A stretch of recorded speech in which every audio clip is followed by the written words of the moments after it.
Ya, empiezo entonces. Sí, ¿Sí? perfecto. Dale Ya, nomás. perfecto. Quería partir esto contando una anécdota, ya que una anécdota un poquito tragicómica, porque esto se dio cuando yo era chica, alrededor de los 10, 11, 12 años. Teníamos un juego que hacíamos con mi hermana y una vecina, mi hermana menor, y una vecina, en que consistía en lo siguiente: podíamos ser espectadores o podíamos ser, participar dentro del juego. Consistía este juego en que nos acostábamos en las camas y nos teníamos que parar rápidamente y quedarnos paradas con los pies juntitos sin movernos, con los brazos hacia abajo, y la primera que se desmayaba ganaba, ¿ya? Así que imagínense lo tragicómico. Realmente mi hermana siempre ganaba porque era la que se ponía re pálida, se ponía con los ojos hundidos, ojeras, trajeada, y se desmayaba. Así que nosotros la obligábamos a jugar, pero realmente eran cosas de niños. Pensábamos nosotros que era algo divertido. Dentro de ella mi vecina tenía un poquito menos de síntomas, yo nunca me desmayé, así que siempre perdía, pero tenía toda una cantidad de síntomas disautonómicos que realmente hoy por hoy, y después de mucho tiempo, nos dimos cuenta de que estábamos jugando con algo que es una condición de salud, y que en ese momento, imagínense que como niños, entre que nos reíamos y, bueno, menos mi hermana, que realmente era lo que no la hacíamos jugar obligada. Entonces, a partir de ahí, claro, empezó un peregrinar por los doctores, unos papás que se preocuparon, papá y mamá que se preocuparon mucho y quisieron realmente ver qué nos estaban pasando, nos apoyaron, en realidad nos apoyaron en esto. Empezamos con algunas medicaciones, estoy hablando 30 y tanto, 40 años atrás. Así que esta anécdota quería compartirla, y creo que es la primera vez que la comparto con alguien, porque realmente empezamos como un juego, algo que realmente es un trastorno que afectó en cierta forma nuestras vidas de ahí en más, ¿ya? Entonces ahora voy a empezar con el tema que nos convoca, que es la disautonomía, y dentro de ella vamos a hablar solo una parte de la gran mundo de la disautonomía, que es la intolerancia ortostática, ¿ya? Eh, a ver, tengo que ponerlo ahí. Bueno, primera pregunta que nos hacemos entonces: ¿qué es la disautonomía? En realidad, lo que tenemos que tener claro es que la disautonomía, en realidad, es un término que se usa, ¿ya?, para describir todo aquello que es un trastorno del sistema nervioso autónomo.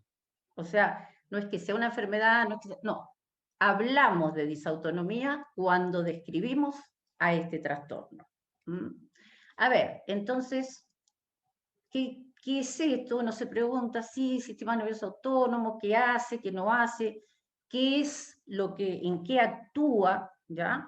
Este trastorno realmente es un trastorno que hace que el medio interno no mantenga las respuestas que debe tener frente a variables del medio externo, ¿ya?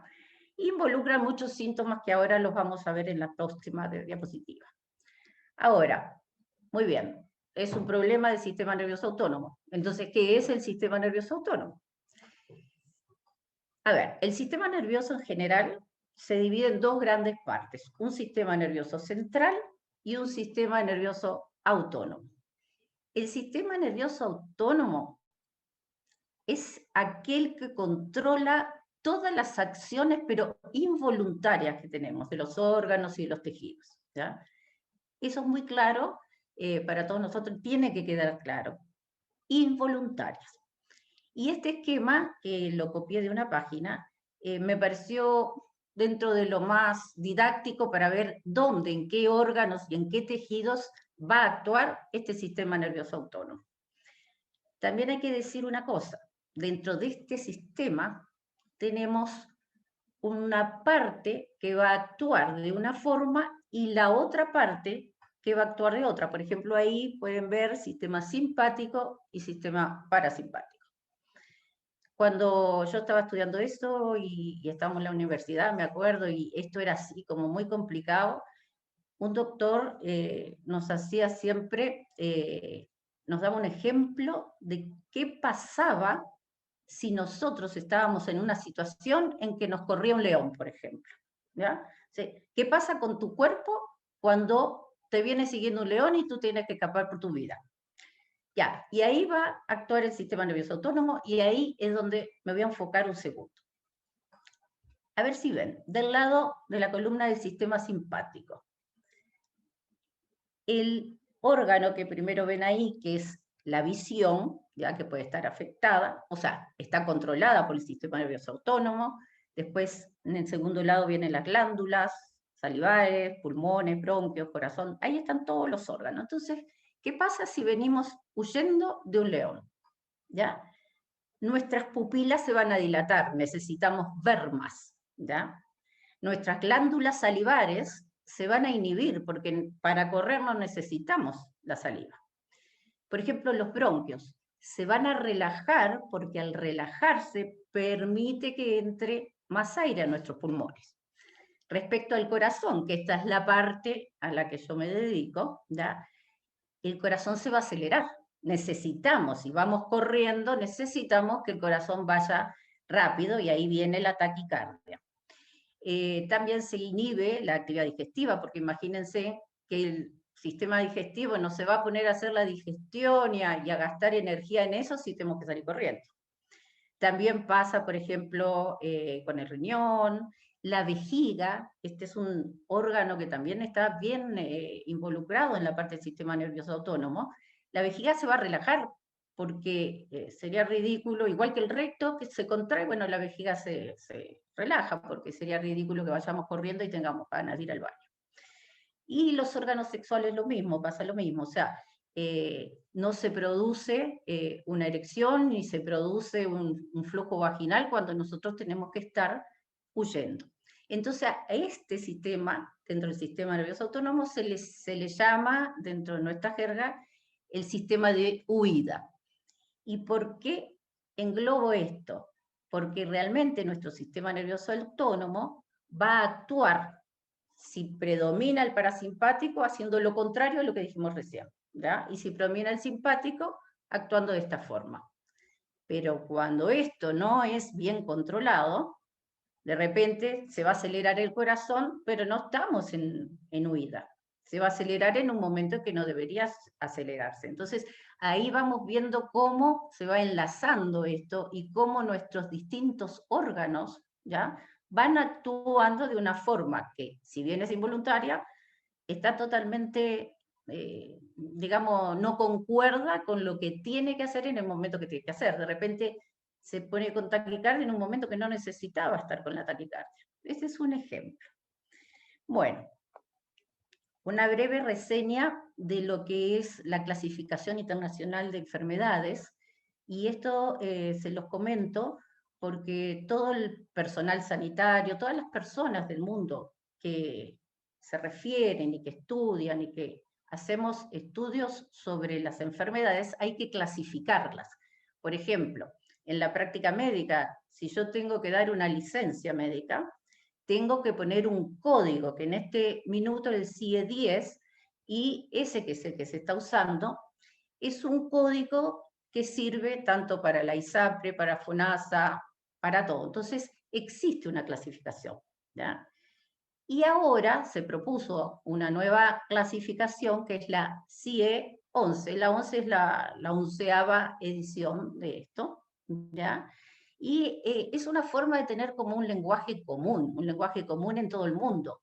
De acá nosotros vemos lo que son, como le dije, clasificación de las distintas enfermedades, donde las agrupamos, ¿ya?, las distintas enfermedades. Sirve también para todo, para ver todo aquello de los recursos sanitarios, etc. A todo esto, el CIE 10, que es el antiguo, el que todavía tenemos que cambiar, tenía cosas como había una parte que era diversidad sexual, eso, diversidad o de órganos sexuales, una cosa así, no me acuerdo ahora bien, que estaba dentro del grupo de trastornos mentales.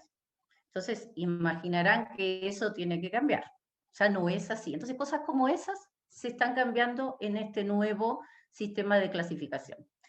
¿Y por qué se los nombro en esto? Porque las disautonomías están dentro de la clasificación de los trastornos del sistema nervioso y dentro de ellos, ya, dentro de ese sistema nervioso, está la clasificación esta de los trastornos del sistema nervioso autónomo. Y dentro de todos estos, no voy a nombrar lo que está ahí en la página, pero ustedes ven en rojo dónde entra la intolerancia ortostática. Así que ahí vemos esa parte. Bueno, ahora sí, vamos un poquito al grano. Intolerancia ortostática. ¿Qué es la intolerancia ortostática? A ver, en la intolerancia ortostática ya es una situación en que aparecen muchos signos y síntomas ya con el ortostatismo, o sea, con ponernos en posición erecta aparecen signos y síntomas especiales que los vamos a ver a continuación. Una pequeña aclaración para aquellas personas que no saben la diferencia en lo que es un signo y un síntoma. El signo es lo que yo veo de la persona a la que le está pasando algo. Por ejemplo, la persona se está poniendo pálida, ojerosa, sudorosa, ¿ya? Eso es un signo, yo lo estoy viendo. Y los síntomas son los que la persona a la cual le está pasando esto siente. Y solo esa persona sabe lo que siente. Esos son los síntomas, ¿ya? Entonces, es bueno saber qué es esto, porque después vamos a hablar solo de signos o de síntomas. Una cosa a aclarar es que hay una gran variedad, entonces podemos ir de signos y síntomas que son muy leves hasta realmente situaciones incapacitantes, ¿ya? Entonces, bueno, ¿cómo la clasificamos? Dentro de toda la gama, que es muy amplia, vamos a clasificarlo para hacerlo un poquito más didáctico y un poquito más fácil, en dos grandes grupos, que sería una, la hipotensión arterial ortostática, y la otra que se llama síndrome de taquicardia postural ortostática, que la sigla es POTS en inglés, y como el nombre es muy difícil y muy largo, yo me voy a referir al POTS después, ¿ya? Así que intolerancia ortostática se divide en dos grupos, hipotensión y POTS, ¿ya? Bueno, una cosa importante que tengamos en cuenta es que ambas forman parte de lo que es la intolerancia ortostática y por ello comparten síntomas, ¿ya? Tienen síntomas en común, incluso con otros tipos de disautonomías también, pero en realidad hay una parte del sistema que da unos síntomas y otros que pueden ser exclusivos de cada uno. Entonces, dentro de lo que es común, ¿ya? Y pueden aparecer en cualquiera, por ejemplo, las personas que se quejan de mareos, el aturdimiento, esta cosa de sentirse como aturdido. Por ejemplo, acúfenos. Los acúfenos son todos esos ruiditos que aparecen en los oídos, pitos abombados, fofenos, que son esas estrellitas que vemos, incluso, como le comentaba en la historia del comienzo, uno puede quedar viendo oscuro o sin visión totalmente. Pueden aparecer también síntomas relacionados con la parte digestiva, como náuseas, y en extremos llegamos a lo que es la lipotimia.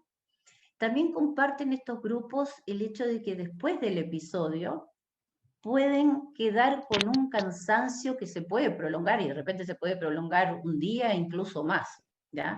Pero en general es menos de un día, pero las personas quedan con ese cansancio, ¿ya? Bueno, Sí, entonces, dentro de dos grupos dijimos hipotensión ortostática y el POTS. ¿Cuáles son los síntomas de cada uno? A ver, los de la hipotensión ortostática, ¿ya? Son los primeros mencionados, que son los comunes, y después tenemos, por ejemplo, dolores musculares, cefaleas, que son dolores de cabeza, una cosa que cuesta y cuesta aceptar un poco que es por esto, o a nosotros, o a nuestros familiares, o a los médicos, o al público en general, que existe cierto grado de confusión mental, o sea, no sé si el término adecuado, pero es como dificultad para, así como decimos, encontrar la palabra justa, ¿ya? De lo que queremos decir, o problema de concentración, o que nos olvidamos de repente qué íbamos a decir o qué íbamos a hacer o nos olvidamos. O sea, hay una dispersión ahí que tiene una característica muy importante en las personas que tienen esta condición, ¿ya? Y bueno, pregunten ahora, ¿por qué se producen estos síntomas? Bárbaro tiene estos síntomas, ¿por qué se producen? A ver, en este primer grupo, como estábamos hablando, la presión arterial en realidad es una fuerza que hace la sangre en las paredes de las arterias cuando es bombeada desde el corazón. Entonces nosotros decimos, tengo una presión alta, como le dicen en general la gente, y una presión baja, que en el fondo es la misma presión que tiene un rango, pero digámosle así, la de arriba, la alta, es la presión arterial sistólica, la de abajo, la presión arterial diastólica.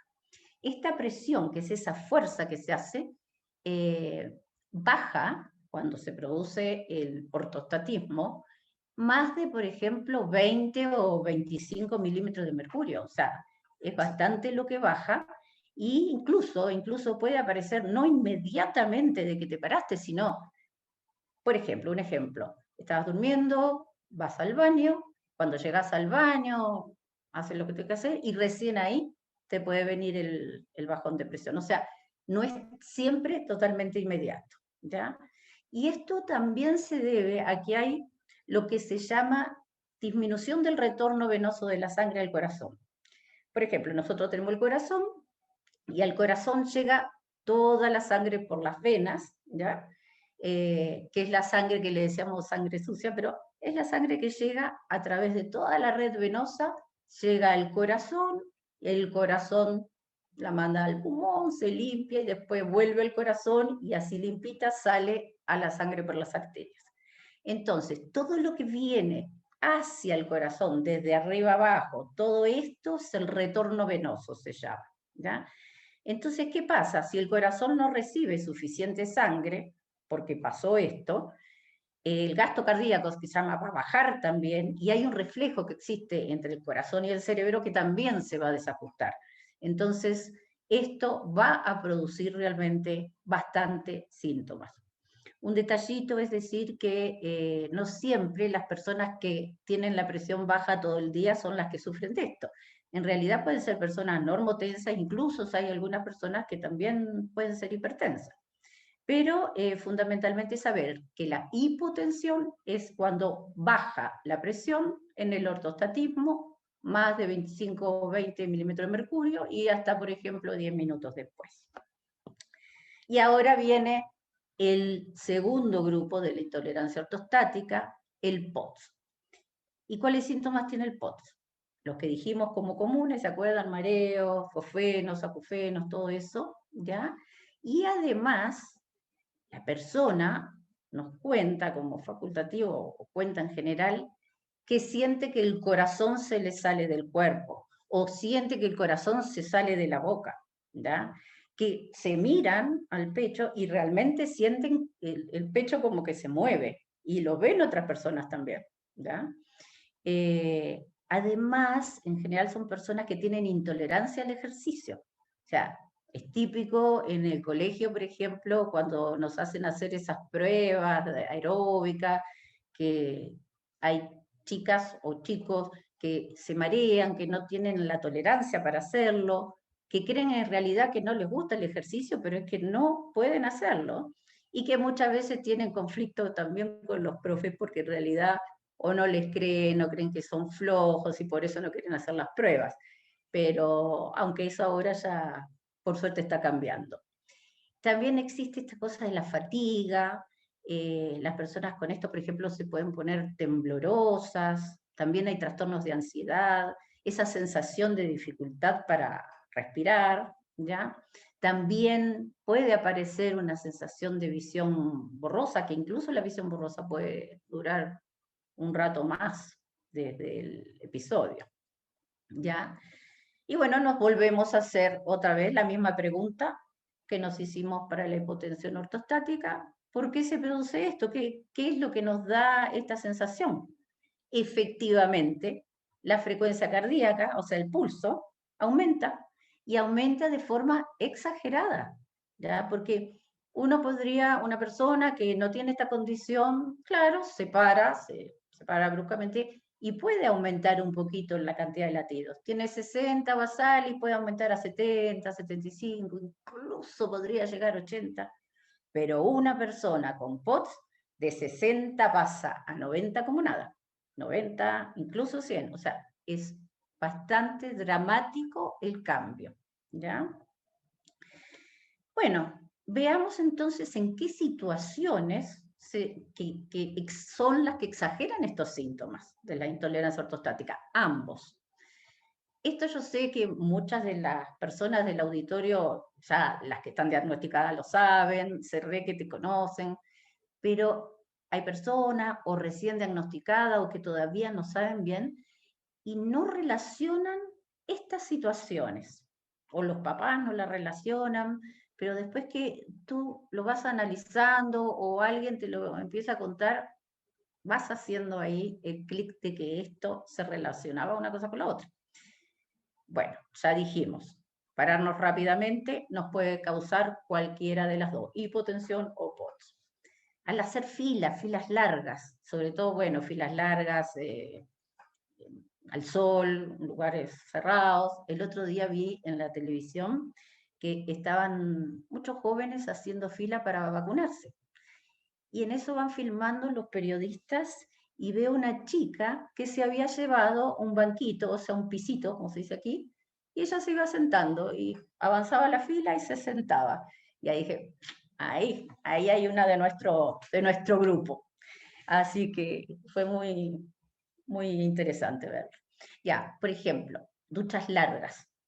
Las personas con disautonomía de este tipo, en general, tendemos a ser un poquito más friolentas y nos gusta darnos duchas calentitas, pero duchas largas, calientes, ambientes muy cerrados, sin ventilación, puerta cerrada, vapor, es tremendo. O sea, ¿cuántas de ustedes que están en el auditorio y cuántos pueden haberse producido desmayos o esas situaciones que no llegan a desmayos, pero que son tremendamente desagradables en el baño? También hay grupos de personas que al ver sangre, ven sangre y se desmayan, no se sienten mal, empiezan con náuseas, vomitan, ¿ya? Y eso de repente en la antigüedad, o capaz que ahora alguien puede pensar que es un tema más psicológico, pero no, en este caso es una activación de este reflejo alterado. Y entonces, ver sangre puede provocar eso. Eh, a ver, aquí puse otros ítems, como después del ejercicio físico. Pueden hacer el ejercicio físico, pero paran de hacerlo y comienzan con el corazón, por ejemplo, súper rápido, se empiezan a sentir mal, mareos, fofenos, todo eso, hasta que tienen que tirarse al piso, ¿ya? También nosotros vemos que el estrés, y por eso lo estamos viendo mucho ahora, en estos momentos en que realmente estos momentos de pandemia, que para muchos son situaciones demasiado estresantes, vemos que ha aumentado los síntomas en muchas personas, ¿ya? Pero fuera de estas situaciones, igual, frente a una situación estresante, se pueden gatillar estos síntomas y estos signos también. Dietas, por ejemplo, hacemos dietas con muy poco contenido sódico o muy poco líquido. Esas son cosas que también exacerban a esta condición. Otra cosa, y a los que nos gustan los carbohidratos, tenemos que también tener en cuenta de que cuando comemos un plato de pasta rico y después un postre, una torta de chocolate, qué sé yo, con crema, bueno, eso es muy probable que después de eso nos sintamos pésimos, náuseas, mareos, todo ese tipo de síntomas.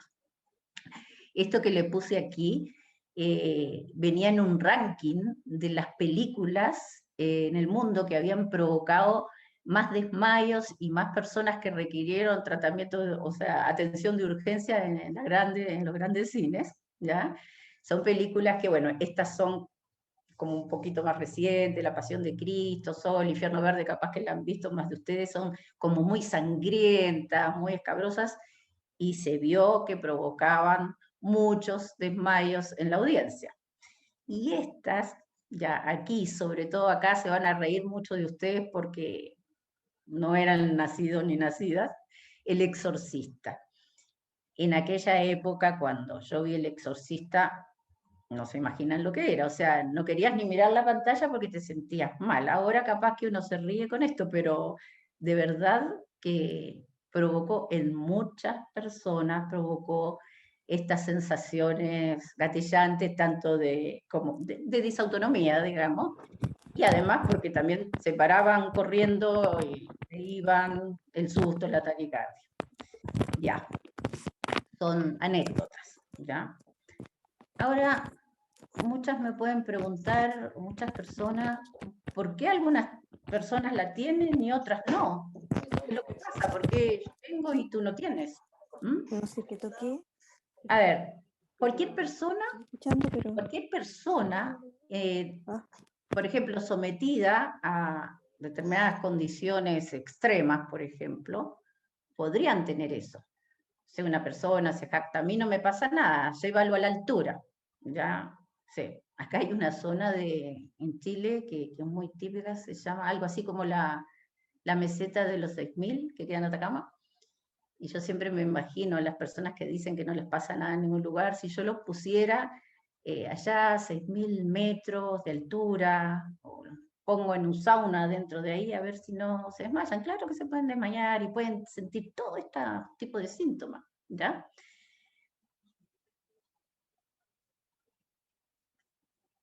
Perdón. A ver, Isabel. Sí, dime. Isabel, sale desactivado el audio.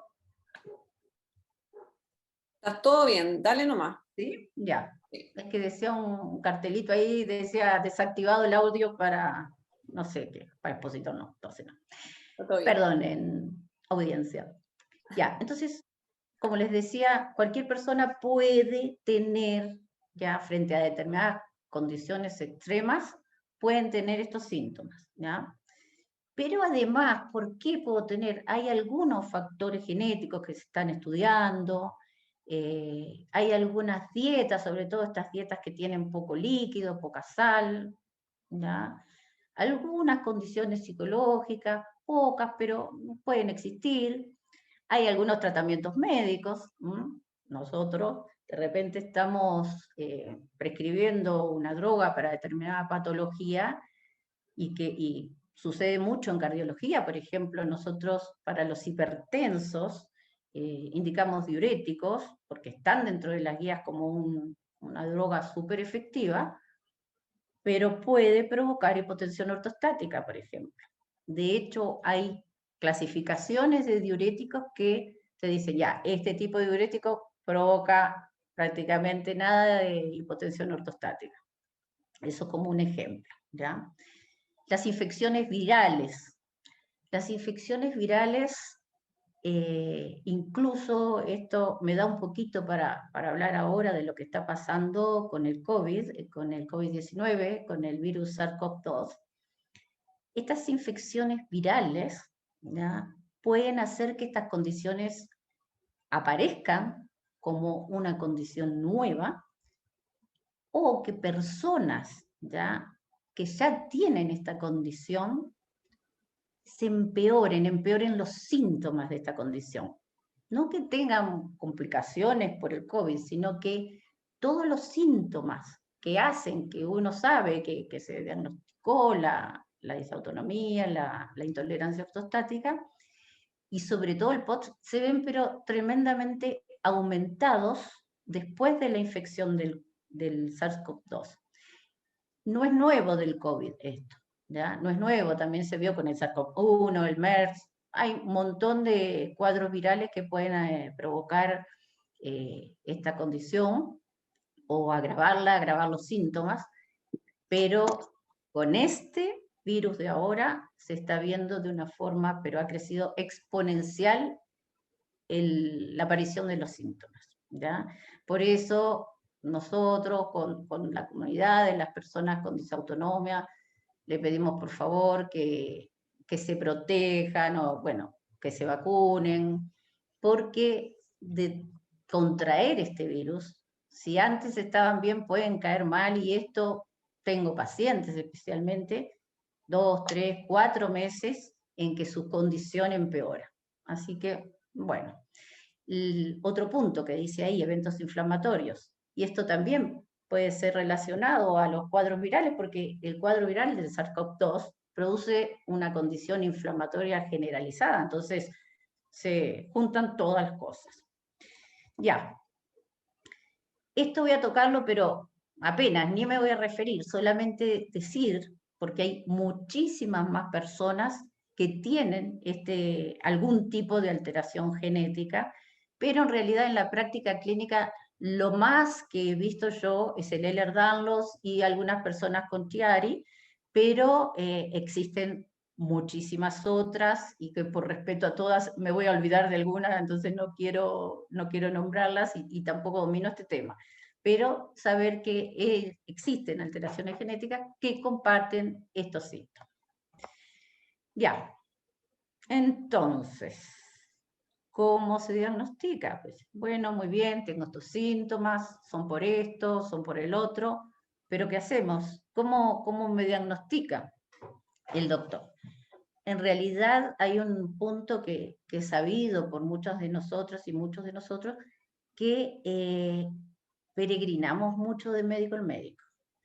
Como que no nos creen, como que de repente, no sé, estás nerviosa, estás nervioso, es como, no sé lo que tienes, es estrés, por ejemplo, ¿no? Si este niñito, esta niñita está estresada. Entonces empezamos a peregrinar mucho por ahí.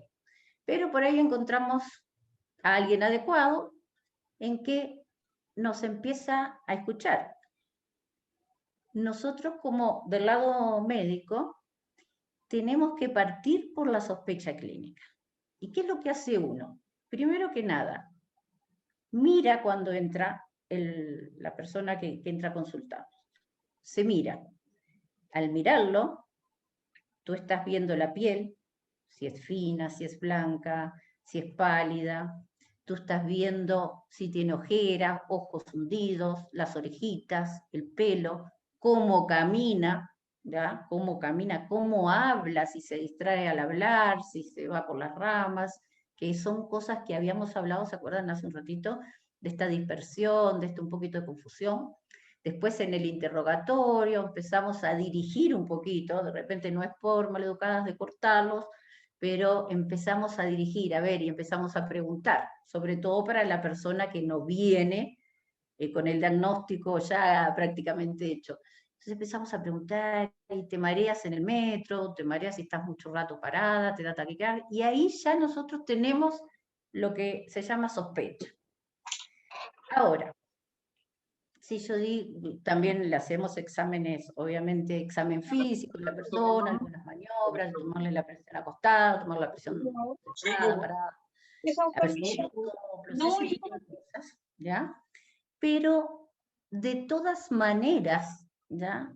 Sí o sí, aunque ya prácticamente estemos casi seguros, hay que hacerle a los pacientes exámenes, ¿ya? Varios. Primero partimos por lo más básico, que son los exámenes de laboratorio clínico, ¿ya? Y ahí partimos mal para algunos porque se saca sangre y ya le tienes que avisar que tienes que sacarle sangre acostaditos. Bueno, ¿y por qué estos exámenes? Miren, puse hemograma completo, perfil bioquímico, electrolitos plasmáticos, tiroides, función del riñón. ¿Por qué un poco esto? Porque nosotros tenemos que saber si hay alguna otra patología asociada. Porque estos síntomas pueden deberse a lo que estamos viendo, o puede deberse a que tiene una anemia tremenda, o también puede deberse a que tiene las dos cosas. Por ejemplo, si la persona tiene una creatinina alta, eso significa que hay un trastorno de la función del riñón. Entonces no vamos a poder a esa persona, por ejemplo, decirle que coma 5 gramos de sal, porque le vamos a estropear el riñón, ¿ya? Entonces, por ahí va dirigido el porqué de pedir estos exámenes. La tiroides, por ejemplo, cuando está hiperfuncionando, dan unas taquicardias tremendas. Entonces, la persona viene por la taquicardia, por los mareos, claro, está taquicárdica, pero porque su tiroides estaba funcionando a 1000. Entonces, ahí ya a esa bolsa de exámenes de laboratorio va dirigido el esfuerzo de poder ver si hay otra patología o no junto con esta. Y después viene lo que me toca a mí, que es la parte cardiológica. Como esta condición ya trabaja sobre el corazón, como lo vimos en el monito que presenté al principio, ¿ya? Obviamente tenemos que hacer exámenes cardiológicos y se parte por el electrocardiograma basal, que es ese examen que están acostados y se colocan unos electrodos y se ve en lo que sería una foto de la actividad eléctrica del corazón en unos segundos. Con eso descartamos algunas cosas, no todo, no sirve para todo, sirve para algunas cosas. Sobre todo cuando vienen con esto de la taquicardia o de los síncopes, siempre holter de ritmo cardíaco. Este examen, para los que no saben, es un examen en que se colocan unos electrodos en el pecho, van conectados a una maquinita, una tarjeta que va grabando minuto a minuto todo el tiempo que tenga colocado ese monitoreo, que son en general 24 horas.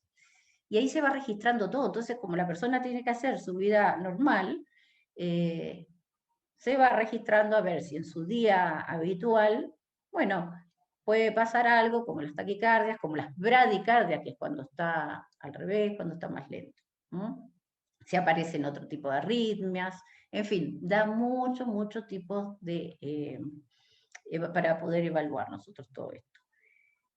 Muchas veces tenemos que hacer un ecocardiograma también. El ecocardiograma, muchos se lo han hecho, que es como un examen en que te va a ver con un traductor. Nosotros vemos el corazón, vemos el tamaño del corazón, cómo se está moviendo, cómo están las válvulas. Las válvulas son como unas puertitas que abren y cierran, que dejan pasar la sangre a través del corazón.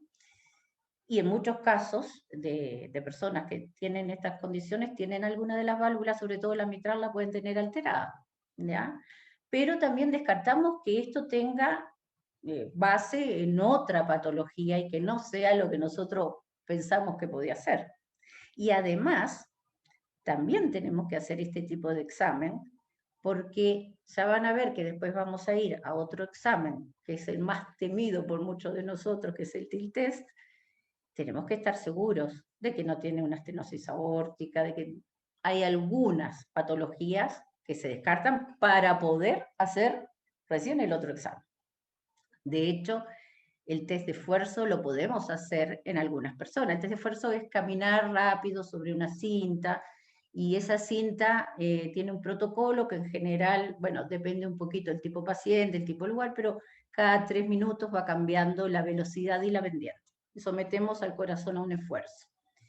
Pero por eso tenemos que estar seguros, y también sirve lo que es el examen clínico. Tenemos que estar seguros que no hay nada que contraindique el esfuerzo, porque claro, si la paciente me viene a decir que en el esfuerzo se desmaya, tengo que ver realmente si puedo someterla a hacer un esfuerzo. En muchos casos sí se puede igual, ¿ya? Pero tenemos que estar seguros de que no tiene otra patología que lo contraindique. En algunos casos se monitorea la presión arterial también durante 24 horas, y hay casos muchísimo más complejos que llegamos a hacer, a indicar estudios electrofisiológicos. Esos estudios consisten en que se introducen unos catéteres, ¿ya? Que son unos cablecitos que llegan al corazón y van estimulando distintas zonas, y se va buscando a ver si no hay algún problema eléctrico, ¿ya? Intrínseco del corazón que esté causando estos síntomas. Cuando ya hemos hecho, por ejemplo, muchos exámenes, y además de todos esos exámenes, tratamiento, y no hay caso con esto, bueno, recurrimos a esto. También hay lugares donde se hacen estudios de reflejos autonómicos. Permiso. Bueno, llegué al muy temido por muchas personas TIL test o examen de mesa basculante. A ver, les voy a explicar en qué consiste este examen y decirles también que no siempre se necesita, pero que es una herramienta para la parte terapéutica muy importante. Hay muchos rumores, hay rumores catastróficos de esto, pero no son ciertos, ¿ya? Miren, nosotros tenemos que colocar a la persona en una mesa que está acostadita, ¿ya?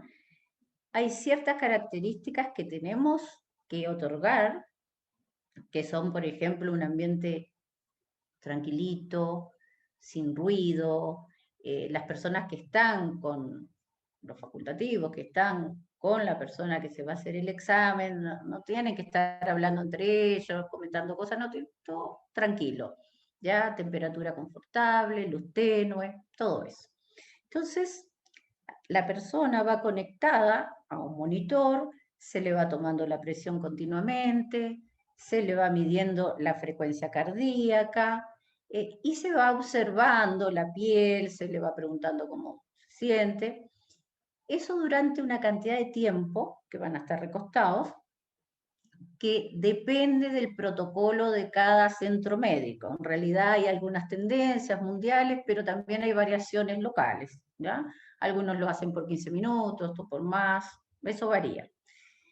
Después, ¿qué se hace?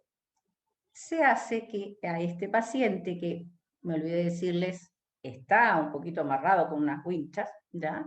Se le coloca en una posición que sería aproximadamente entre 70, 75 grados, también eso depende un poco del protocolo local, pero esa es más o menos la altura que lleva el paciente. Y ahí se le deja otro tiempo más para ver si aparecen estos síntomas por los cuales llegó a hacerse el examen. La idea es que aparezcan los síntomas y que si tiene síntomas y empieza a sentirse muy mal, nosotros seguimos controlando la presión, seguimos controlando la frecuencia cardíaca, viendo al paciente cómo se siente, viendo si se produce sudoración, mareo, cianosis. Y si se siente mal, no crean que se deja así, sino que enseguida se baja la mesa basculante y queda otra vez horizontal y el paciente vuelve a estar mejor, ¿ya?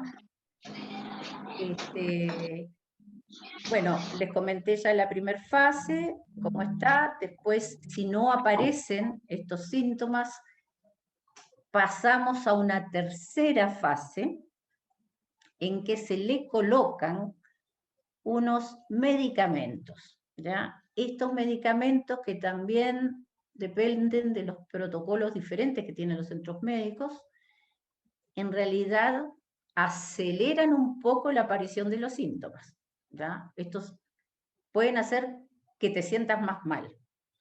Ahora, claro, estamos en la discusión siempre de que se dan estos medicamentos, pero en realidad podemos tener lo que se llaman falsos positivos, que te estamos provocando algo que nunca tuviste, ¿ya? Nunca te desmayaste, llegaste por otro síntoma y te provocamos el desmayo, ¿ya?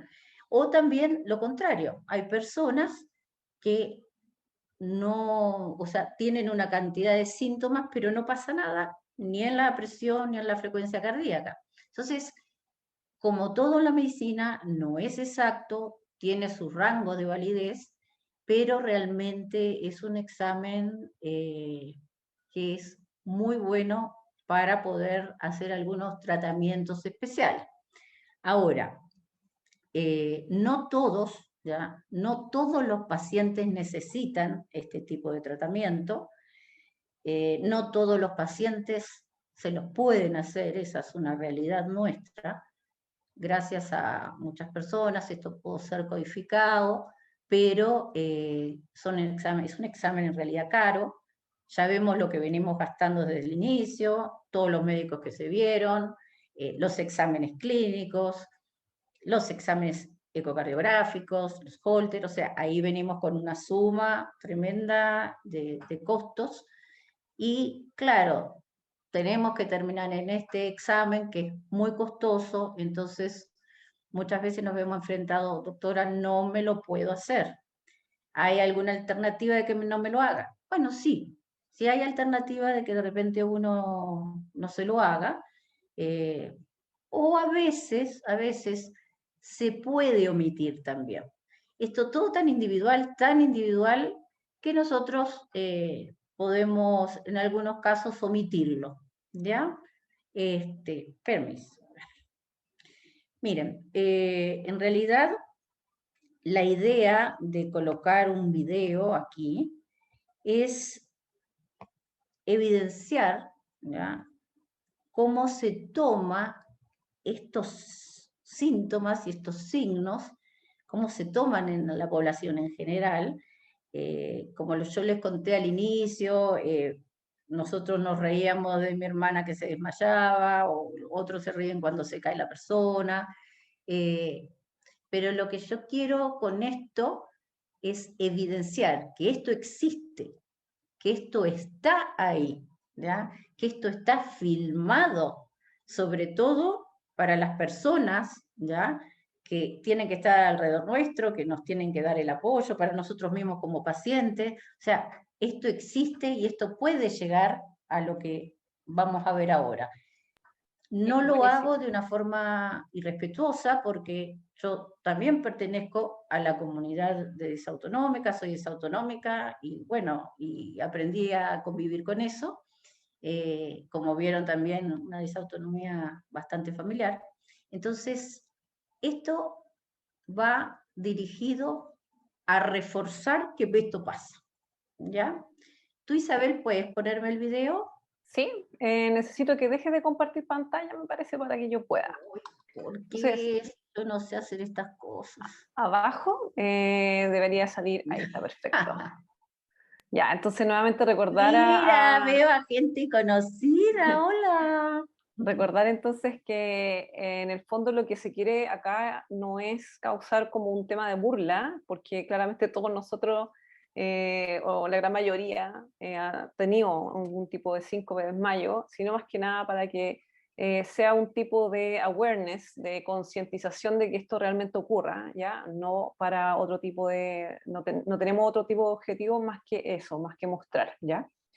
Entonces vamos con el video. Me avisan si se escucha, pero por lo menos se ve, ¿no? No se escucha, fíjate. O probablemente no se escucha, pero Porque lo bueno del escuchar es que fíjate que de repente empiezan a hablar mal. no sé si se escucha ahí o probablemente no. Bueno, ¿No? a ver.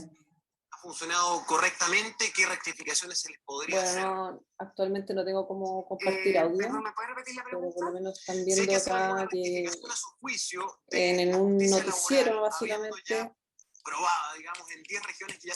en un noticiero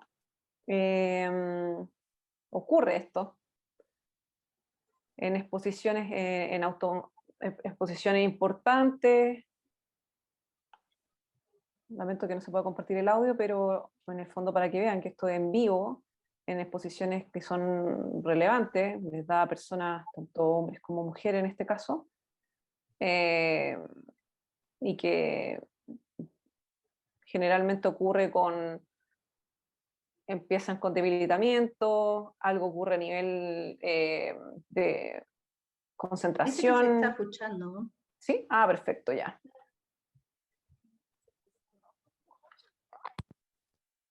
Ella se ríe.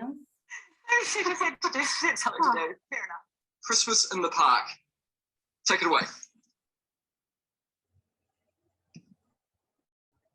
Any moment now.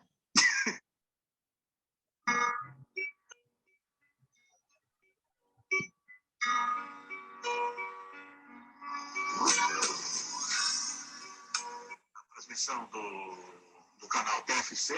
O jogo começa às 5 da tarde aqui no Estádio Olímpico em Porto Alegre e já há um acerto. You want to hang on? That's enough. Okay. You want to sit down?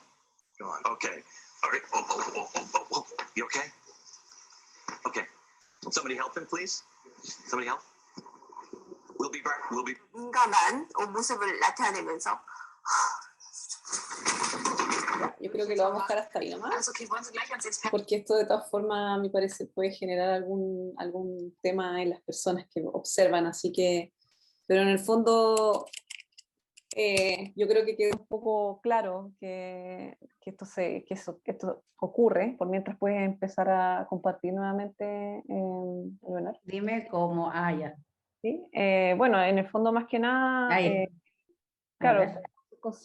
conciencia de que esto ocurre y que bueno, no es un momento muy grato para nadie, la verdad. Así que, bueno, Incluso una de las, yo no lo escuchaba, entonces no sé si se escuchó para la audiencia, pero una de las, a ver, uno olvidó, cuando alguien estaba preguntando de un juicio, ¿ya? Y empieza a contestar la persona, se ve que empieza como, no entiende la pregunta, o sea, empieza una especie de confusión mental, ya empieza algo como que la persona no entiende y después empieza a hablar mal, empieza a hablar como gangoso, como... Eso es importante, por eso yo lo pasaba recién y le pedí a las chiquillas que lo pongan, porque, claro, verlo en vivo, verlo cuando le pasa a uno, claro, se siente pésimo, pero ahí se puede ver cómo a los demás le está pasando, ¿no? Bueno, ya, partamos ahora con el tratamiento. ¿Qué es lo que podríamos hacer en estos casos? Bueno, hay 3 tipos de pasos en estos tratamientos. Uno primero, que son las medidas higiénico-dietéticas, que le decimos nosotros, los facultativos. Hay que tratar también a terapias, o sea, tener terapias para patologías, ¿ya? Que pueden acompañar esta condición, y terapias con medicamentos, ¿ya? Pero en general nosotros recomendamos siempre las primeras, las medidas higiénico-dietéticas son las que tienen que estar sí o sí, ¿ya? ¿Cuáles serían?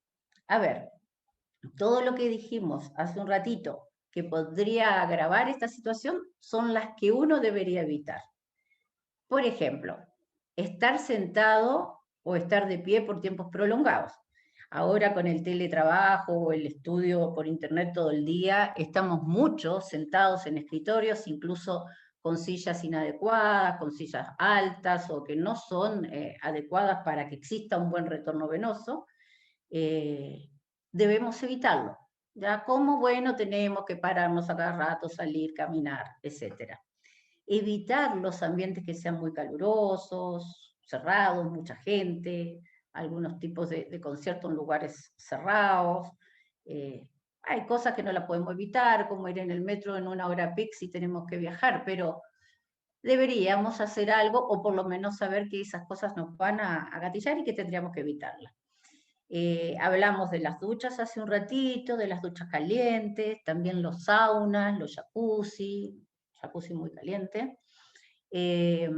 También se habla mucho y es bastante común que cuando estamos caminando, por ejemplo, en un supermercado, en un mall, shopping le decimos nosotros, sobre todo por esta caminata, estar de pie en ortostatismo y además estar caminando lento, vemos que realmente existe un aumento de todos estos síntomas de la intolerancia ortostática. Bueno, estar de pie quieto, lo mismo, o sea, se ve en muchas guardias, hay videos que se han sacado en guardias de palacios en que se desploman, tienen que estar mucho rato de pie, mucho rato sin moverse, y caen. Y dentro de lo que es la práctica médica, tenemos que evitar algunos tipos de medicamentos que son vasodilatadores, o sea, que dilatan a los vasos sanguíneos, como hablé hace un ratito. No podemos tener nada que nos dilate y que nos baje, que nos baje el retorno venoso. No podemos dar medicamentos que aumenten la frecuencia cardíaca. También tenemos que tener cuidado, no solo no dar, porque, a ver, en algunas personas vamos a poder darlo y en otras no, pero en su generalidad debemos evitar todo aquello que sean diuréticos, derivados de la cafeína, la codeína, o sea, nada que dilate la parte venosa y que produzca pérdida de líquido, ¿ya? Bueno, hay otra parte que es la que a mí no me gusta, porque me gusta comer mucho y cosas dulces, entonces el alcohol no tanto, pero bueno. Las comidas abundantes hacen que toda nuestra parte venosa, ¿qué es lo que quiere hacer? La digestión, y se va todo para ahí. Y si tú te comes un buen plato de pasta, como les decía, o hamburguesa, más algo dulce, todo se va a ir, toda la sangre se va a ir para hacer la digestión, le cuesta porque es mucho, estamos exagerando la digestión y vamos a tener menos retorno hacia el corazón, hacia el cerebro, este reflejo corazón-cerebro se deshabilita y caemos con todos los síntomas, desde lipotimia, que son las menos, hasta cualquiera de los otros síntomas de los otros grupos de intolerancia ortostática, ¿ya? Bueno, también esto lo decimos a todas las pacientes, todas las personas que tienen esta condición lo saben, pero también tenemos que tener mucho cuidado, ¿no? Por ejemplo, el ingerir abundante líquido se lo decimos a todos, pero tenemos que tener en cuenta que, por ejemplo, hay personas que tienen problemas renales que no pueden tampoco tener, no pueden tomar 2 litros de agua ni 3 litros de agua, ¿ya? También hay un tema con el aumentar la ingesta de sodio. El sodio puede venir desde la sal de mesa hasta los productos naturales o productos procesados que tienen mucho sodio. Entonces hay que tener cuidado. Nosotros decimos que hay que hacerlo individualizadamente. Equipaciente, mira, tú tienes que poner 2, 3, 4, 5 gramos de sodio, lo que sea, pero no a todo el mundo. Hay que siempre acordarse de que pueden haber otras cosas, por ejemplo, el riñón. Bueno, medias compresivas, contraer, hacer una serie de ejercicios ya con las piernas, por ejemplo, si uno tiene que estar exponiendo de pie, tiene que moverse, cruzar las piernas, o ahora, por ejemplo, frente a computador en un escritorio, no sé si se ve o no, pero yo me estoy continuamente moviendo y cruzando las piernas para un lado y para el otro. Esas son técnicas que tenemos que aprender, ¿ya?, a realizarlas. Si vamos a hacer un viaje, o sea, a Estados Unidos, a China, donde sea, donde quieran ir, caminar en el avión sin despertar a las otras personas, pero caminar en el avión, evitar comer mucho, gaseosas, alcohol, ¿ya? Otra de las técnicas que ha llamado un poquito la atención hace unos años es cuando dormimos. Cuando dormimos deberíamos inclinar un poquito la cama, unos 10, 15 grados, para que acumulemos justamente, para que absorbamos líquido, acumulemos líquido y no lo perdamos a través de la orina, ¿ya? Eso es un detallito. Bueno, aquí una de las cosas importantísimas, no es que las otras no sean importantes, pero estas son importantísimas, es el realizar ejercicio, el cual va a ser individualizado para cada persona. Me pueden preguntar, pucha, pero si no puedo hacer ejercicio, si me mareo cuando ejercicio, ¿ya? Para aquellos que no tienen imposibilidad de otro tipo de hacer ejercicio, hay formas, hay profesionales que tienen protocolos, que tienen tipos de ejercicio que son para este tipo de condiciones. Y por eso quiero darle la palabra un poquito a Isabel, que es kinesióloga, y que nos informe un poquito de esto. Entonces, Sí, Isabel, dejo de compartir pantalla acá. O déjalo como tú. Ah, bueno. ¿Sí? Voy yo entonces. Sí, así te ves ya. tú. Ok. Bueno, principalmente señalar que el ejercicio tiene que ser, es prescripción, es casi como una prescripción de medicina. El ejercicio en este caso es una prescripción a través del ejercicio. Por ahí vi algunas preguntas. Yo vengo tratando personas con disautonomía hace ya más de un año y con anterioridad a otro tipo de condiciones. Hay varias personas que llegan con una fatiga tremenda, extrema. Entonces, aquí, y lo que me ha tocado ver en clínica, es que hay varios tipos, ya todos sabemos, de disautonomía. Por ende, en la prescripción médica, o prescripción kinésica, mejor dicho, del ejercicio, tiene que ser individualizado. Me pasa que he visto muchas personas que dicen, voy a una clase de vinyasa yoga y resulta que me dan síncope o presíncope, sensación de desmayo, al terminar o al hacer la clase. Porque claro, en este caso, las intolerancias ortostáticas, que son esta dificultad de mantener la presión arterial en los cambios bruscos de movimiento, van a afectar a esa persona.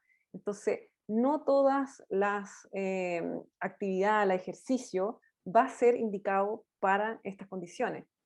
Lo mismo ocurre con aquellas personas que vienen con fatiga crónica, muy asociado también a algunas disautonomías, también asociado a lo que habíamos dicho, algunas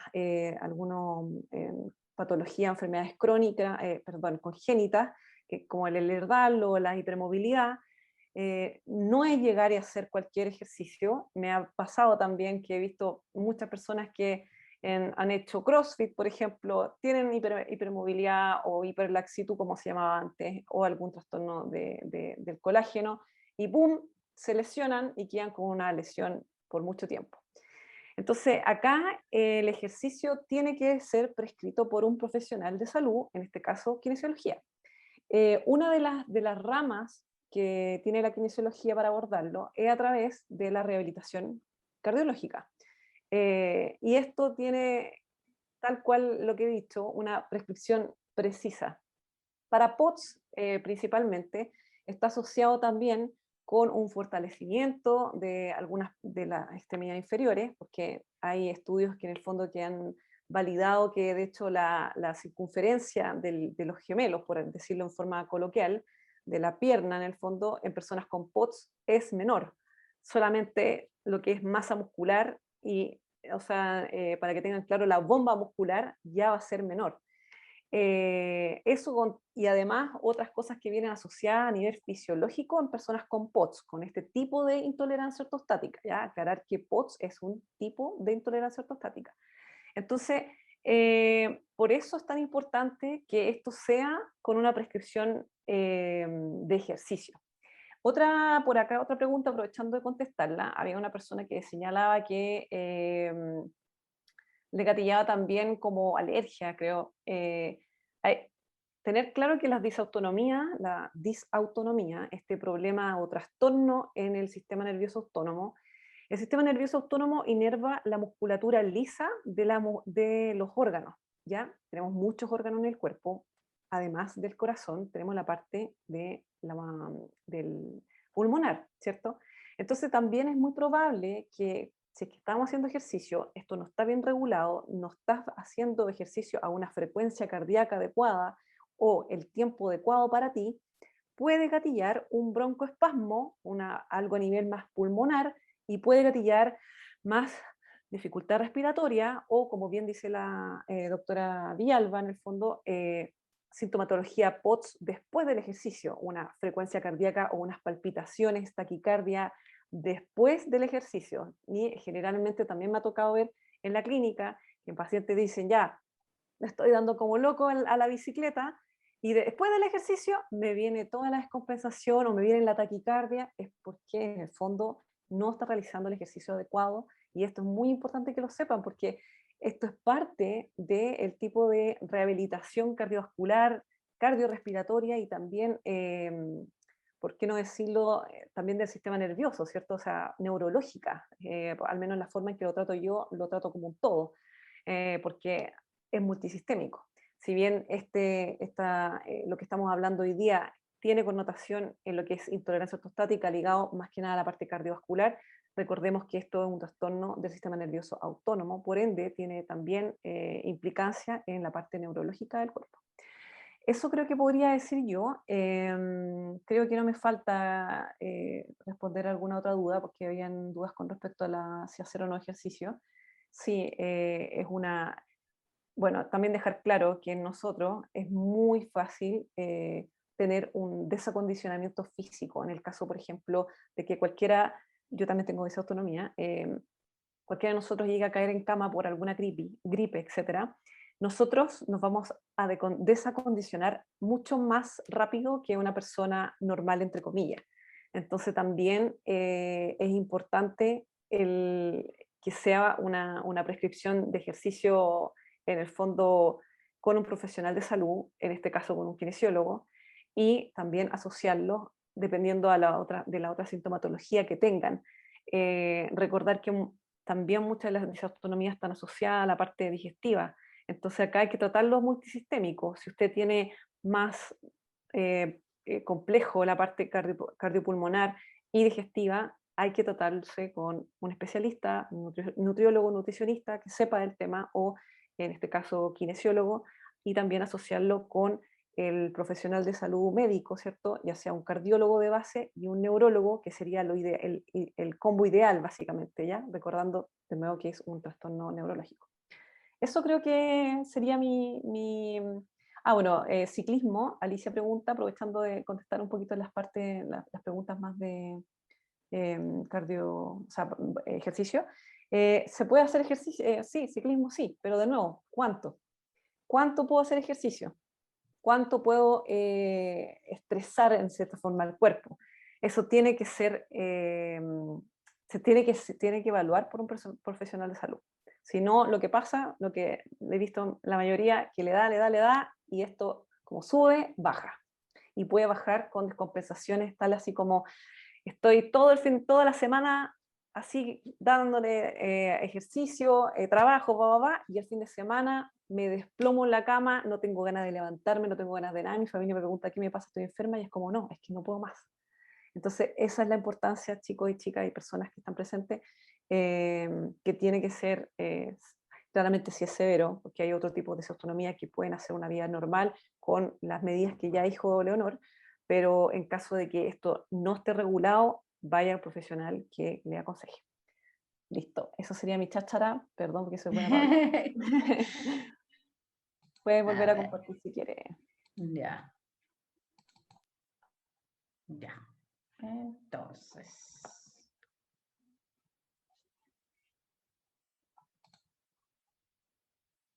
Ya, ahí estoy.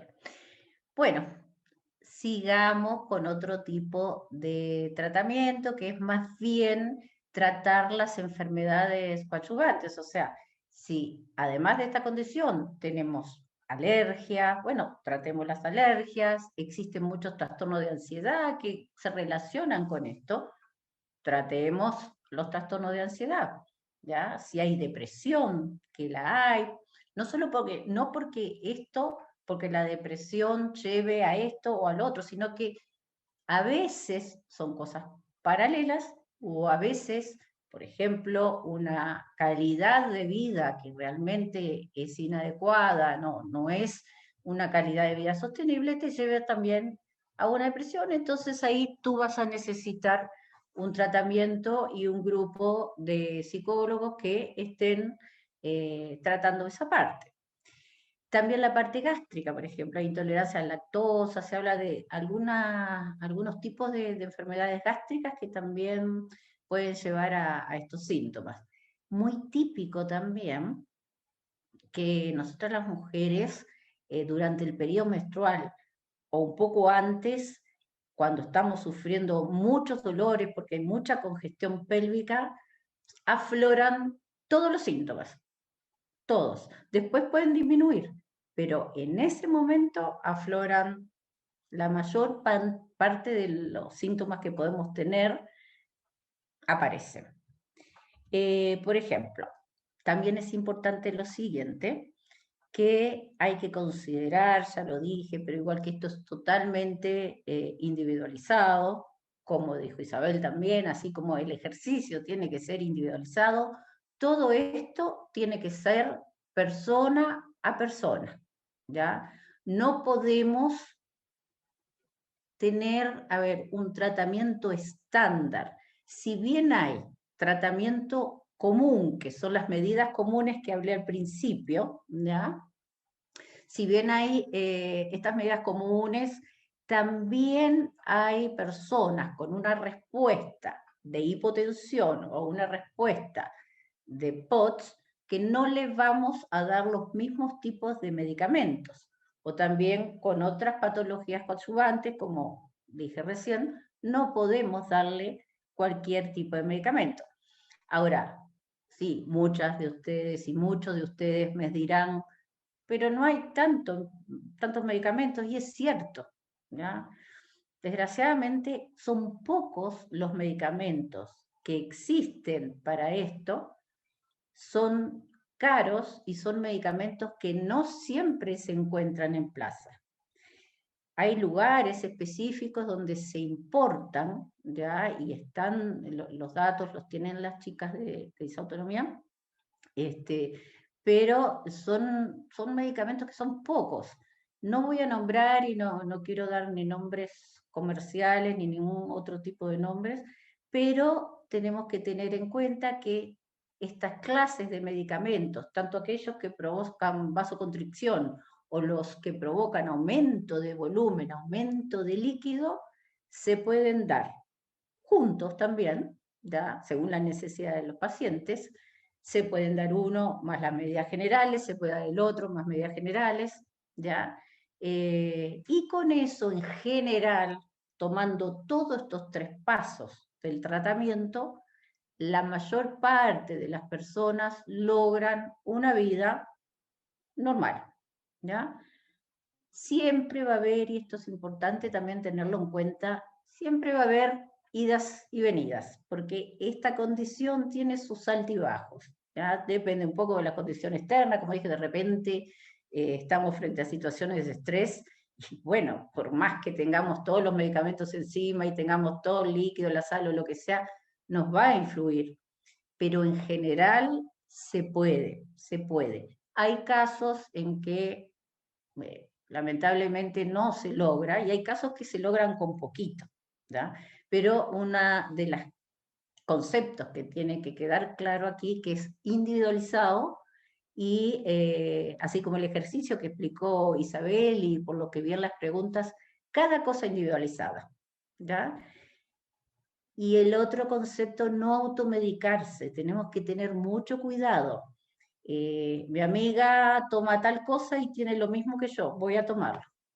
Pero ¿cómo sabes que tú no tienes otra condición que no se te estudió, que no tuviste de repente la conexión con algún facultativo que te la pudo estudiar? Y tampoco dar consejos con medicamentos, porque de repente con la mejor intención del mundo tú estás sugiriendo, tómate esto, que a mí me hace bárbaro y tengo lo mismo, y estás provocando el mismo problema. Entonces al final tenemos 2 problemas en vez de 1. Así que ese concepto es bastante importante. Para terminar, por suerte para ustedes, ¿ya? Uno de los conceptos que queda como resumen, pero que tiene que quedar impregnado en cada una de las personas que tienen esta condición, es tratar de conocerse a sí mismo, ¿ya? Ese autoconocimiento, ese trabajo en uno mismo es sumamente importante. Y conociéndonos, ¿ya? También vamos a empezar a reconocer factores externos. También tenemos que parar las antenitas y decir qué cosa están haciendo que me cause este problema. Entonces vamos a conocer las causas que gatillan esto, ¿ya? Por ejemplo, tenemos grupos, necesitamos grupos de personas como lo que lideran Isabel y Judith. Estos son grupos de apoyo importantísimos. Muchos de nosotros necesitamos apoyo psicológico también. Necesitamos apoyo de los familiares, ¿ya? Necesitamos una cantidad de apoyo, pero así todo tenemos que tener claro que todo tiene que partir por nosotros mismos. Queremos hacerlo. Tenemos que hacerlo si queremos estar bien, ¿no? para eso, una de las cosas fundamentales es ser metódicos, ¿no? Ser una persona persistente, ¿ya? O sea, tener la voluntad del mundo de que tienes que hacer las cosas. Tengo que tomar líquido, por ejemplo, cada 4 horas, ponte por último una alarma, tu botellita al lado y cada 4 horas tomas líquido. Haz el esfuerzo, ¿ya? Yo sé perfectamente, y no es que desconozca que hay casos en que no se puede hacer igual, o sea, estamos claros, pero también seamos realistas, conozcámonos y sabemos ahí que de repente muchos de nosotros me da lata tomar agua, es que tengo que ir mucho al baño, es que estoy trabajando y tengo que pedir permiso para el baño y cosas así. Es que no traje nada y como pura cosa, no sé, dulce, estoy comiendo barras de dulce todo el día. Ese tipo de cosas tenemos que tener mucha voluntad de cambiarlas, ¿ya? Y bueno, esta es la parte que de repente no es tan alentadora, pero esta condición no se cura, ¿ya? Pero se controla. Vuelvo a lo que dije en la diapositiva anterior, al ser metódico, al cuidarte, al ser constante con todo esto, el ser optimista y el buscar grupos de apoyo, chiquillos y chiquillas, ¿ya? Así que este fue mi granito de arena en lo que pude para aportar al grupo de las chiquillas y de todos ustedes, dándole nuevamente las gracias a Isabel y a Judith. También le voy a dar las gracias a mi hijita María Leonora, no muy hijita, de 20 y tantos, que bueno, le heredé la disautonomía y me ayudó ella a hacer todos estos monitos para poder presentárselo a ustedes, ¿ya? Así que les diría lo que aprendí acá en Chile, que dicen muchas personas, vamos que se puede, chiquillas y chiquillos, se puede. ¿Ya? Hasta aquí llegué. Buenísimo. Aprovecha de tomar un poquito de agua. Si quieres, deja de compartir pantalla, relajando un poquito, Leonor. Ahora nos vamos a hacer, vamos a moderar un poquito con Judith. Bueno, Dejamos realmente de grabar. agradecerle. Sí, vamos a dejar de grabar. Gracias por eso.